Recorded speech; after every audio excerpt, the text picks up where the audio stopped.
Hello and welcome to the Thumb Through Education Research Made Approachable. Today we're looking at an article titled The Problems, Needs, and Strategies of Rural Teacher Development at Deep Poverty Areas in China, Rural Schooling Stakeholder Perspectives.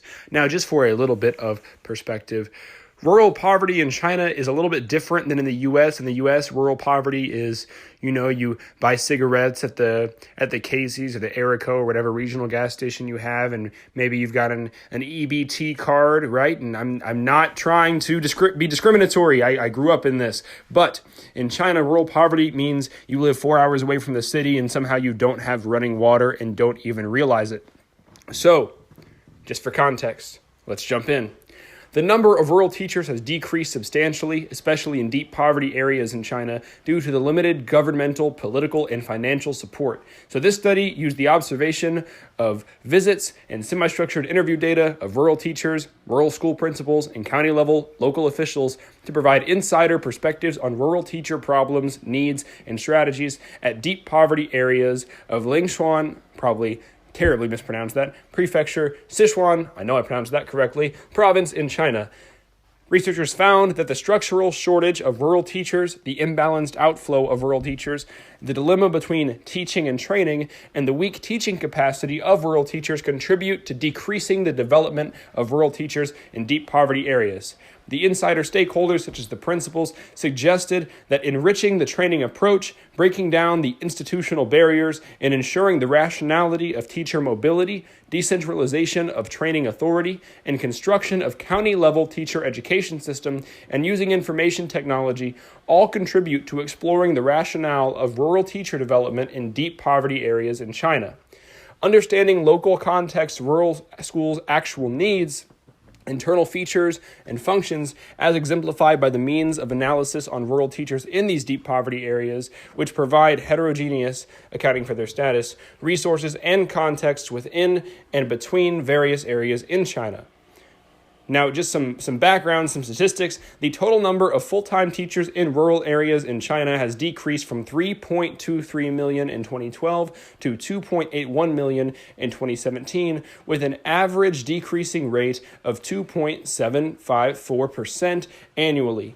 Meanwhile, the illiteracy and semi-illiteracy rate of the rural young and middle-aged labor force in China is as high as 23.48%.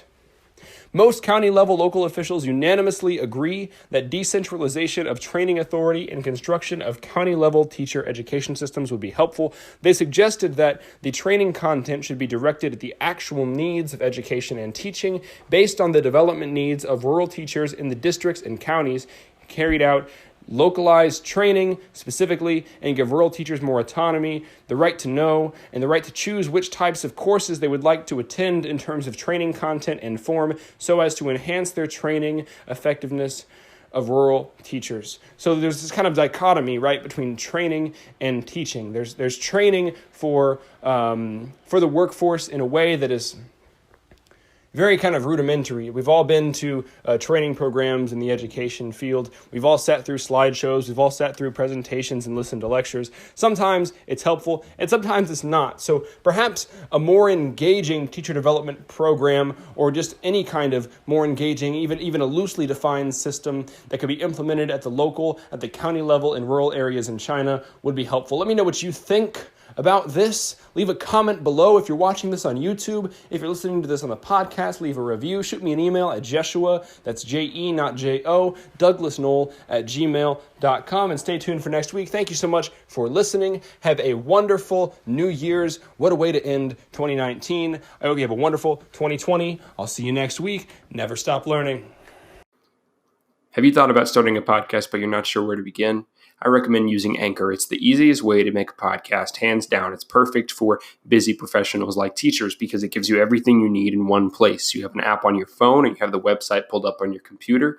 They've got creation tools you can use to record and edit right there, and they'll distribute your podcast for you so it can be heard everywhere: Spotify, Apple Podcasts, Google Podcasts, and more. And you can easily make money from your podcast with no minimum listenership through either sponsorships like this one or through direct listener support. So download the Anchor app or go to anchor.fm to get started today.